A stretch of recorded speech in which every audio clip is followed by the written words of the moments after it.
ಕ್ಷೇತ್ರದಲ್ಲಿ ಕೂಡ ಒಂದಾಯ್ತು, ಈಗ ಪ್ರಿಯಾಂಕಾ ಖರ್ಗೆ ಅವರಾಯ್ತು.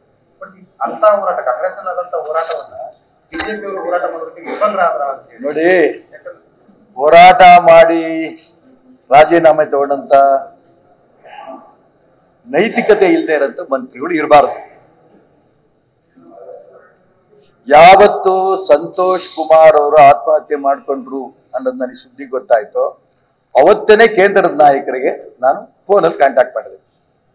ಪ್ರಧಾನಮಂತ್ರಿ ನರೇಂದ್ರ ಮೋದಿ ಅವರಿಗೆ, ಅಮಿತ್ ಶಾ ಅವರಿಗೆ, ಸಂಘಟನೆ ಮಾಡ್ತಾರೆ ಅಂತ ಸಂತೋಷ್ ಜಿ ಅವರಿಗೆ ನಾನು ಯಾವುದೇ ಕಾರಣಕ್ಕೂ ಒಂದು ನಿಮಿಷ ನಾನು ಮಂತ್ರಿಯಾಗಿ ಮುಂದುವರಿಯಲ್ಲ, ತನಿಖೆ ಆಗಲಿ, ಅಲ್ಲಿ ತನಕನೂ ಕೂಡ ನಾನು ರಾಜೀನಾಮೆ ಕೊಟ್ಟಿರ್ತೀನಿ, ತನಿಖೆನಲ್ಲಿ ನಾನು ನಿರ್ದೋಷಿ ಅಂತ ಬಂದ್ರೆ ಆಮೇಲೆ ನೋಡೋಣ ಅಂತ ಅಂದು 2 ದಿನ ಕಾಯಿರಿ ಅಂದ್ರು.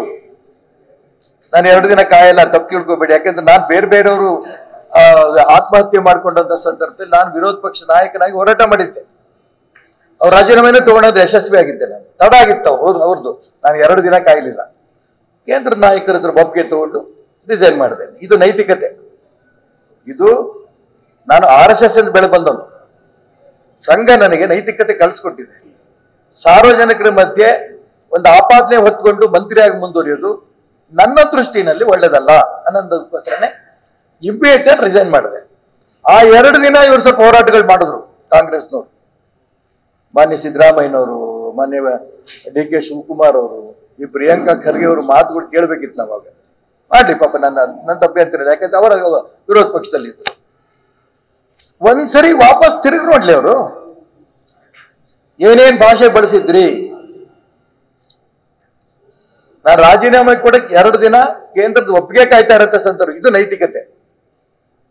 ನಾನು ರಾಜೀನಾಮೆ ಕೊಡೋದಕ್ಕೆ, ಆ ಕೊಲೆ ಪ್ರಕರಣಕ್ಕೆ ಯಾರ್ಯಾರ ಕಾರಣ ಅನ್ನೋದನ್ನ ನಾನಂತೂ ಅಲ್ಲ ಅಂತೇಳಿ ತನಿಖೆಯಲ್ಲಿ ನಿರ್ದೋಷಿಯಾಗಿ ಬಂದ್ಬಿಟ್ಟೆ ಹೊರಗಡೆ ನಾನು. ಆದ್ರೆ ಇದು ಹಿಂದೆ ಸಾಕಷ್ಟು ರಾಜಕೀಯ ಇದೆ. ಅದ್ರಲ್ಲಿ ಯಾರ್ಯಾರಿದ್ದಾರೆ, ಏನ್ ಕತೆ, ಇದು ಇವತ್ತಲ್ಲ ನಾಳೆ ಬಹಿರಂಗ ಆಗತ್ತೆ. ಯಾರ್ಯಾರಿದ್ರು ಇವತ್ತು ಅನುಭವಿಸ್ತಾ ಇದ್ದಾರೆ, ಮುಂದೂ ಸಾಕಷ್ಟು ಅನುಭವಿಸ್ತಾರೆ. ಆದ್ರೆ ಅನುಭವಿಸೋದು ಬೇಡ ಅಂತ ನಾನು ಭಗವಂತನಲ್ಲಿ ಪ್ರಾರ್ಥನೆ ಮಾಡ್ತೇನೆ. ಅವ್ರಿಗೆ ಸದ್ಬುದ್ಧಿ ಕೊಡ್ಬೇಕು. ನೈತಿಕತೆಯಿಂದ ರಾಜೀನಾಮೆ ನಾನು ಕೊಡಂತ ಸಂದರ್ಭ ಕೊಡಲ್ಲ ಅಂತ ನಾನು ಹೇಳ್ಬೋದಿತ್ತು. ಕೇಂದ್ರ ನಾಯಕರ ಹತ್ರ ಹೋಗಿ ನಾನು ಮಾಡೇ ಇಲ್ಲ. ಯಾಕೆ ಅಂತಂದ್ರೆ ಅದು ಟೆಂಡರ್ ಆಗಿಲ್ಲ, ವರ್ಕ್ ಆರ್ಡರ್ ಇಶ್ಯೂ ಆಗಿಲ್ಲ, ಕೆಲಸ ಮಾಡಿಬಿಟ್ಟಿನ ಪೇಮೆಂಟ್ ಕೊಡುವಂತ ಸಿಸ್ಟಮೇ ಇಲ್ಲ. ಹೋಗಿ ಕುತ್ಕೋಬೋಯಿತ್ತು ಕೇಂದ್ರ ನಾಯಕರ ಹತ್ರ. ಆದ್ರೆ ನನ್ನ ಮೇಲೆ ಆಪಾದನೆ ಬಂದಂತ ಸಂದರ್ಭದಲ್ಲಿ 1 ನಿಮಿಷ ಇರ್ಕೊಡ್ಲು ಅಂತ ಅಂದ್ಕೊಂಡು ನಾನು ರಿಸೈನ್ ಮಾಡಿದೆ. ಅದಕ್ಕೋಸ್ಕರ ನಾನು ಹೇಳಿದೆ, ನೈತಿಕತೆ ಪ್ರಶ್ನೆ ಇರೋಂಥ ಸಂದರ್ಭದಲ್ಲಿ ಆ ಸಂತೋಷ್ ಕುಮಾರ್ನ ಸಾವಿಗೆ ಕಾರಣ ಯಾವುದು? ಈ ನಾನಂತೂ ನಿರ್ದೋಷಿ, ಸರಿ. ಅವ್ರ ಕಾರಣ ಅಂತೂ ಸತ್ತ.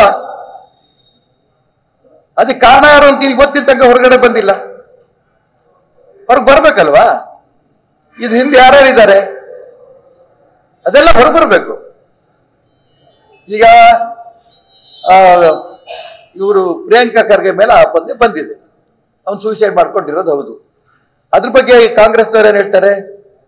ಅವನದು ಡೆತ್ ನೋಟಲ್ಲಿ ಪ್ರಿಯಾಂಕಾ ಖರ್ಗೆ ಹೆಸರಿಲ್ಲ ಕಾಂಗ್ರೆಸ್ನವ್ರು ಹೇಳ್ತಿದ್ದಾರೆ. ಬಿಜೆಪಿಯವ್ರು ಏನ್ ಹೇಳ್ತಿದ್ದಾರೆ? ಇದೆ ಅಂತ ಹೇಳ್ತಾ ಇದ್ದಾರೆ. ಇದೆಲ್ಲ ಹೊರಗೆ ಬರ್ಬೇಕು, ತನಿಖೆ ಮುಖಾಂತರ ಆಗ್ಬೇಕು ವಿನಃ ಯಾವುದೇ ಕೊಲೆ, ಯಾವುದೇ ಸುಲಿಗೆ, ಯಾವುದೇ ಆತ್ಮಹತ್ಯೆ ದಿಢೀರಂತ ತೀರ್ಮಾನ ಮಾಡಕ್ ಬರಲ್ಲ.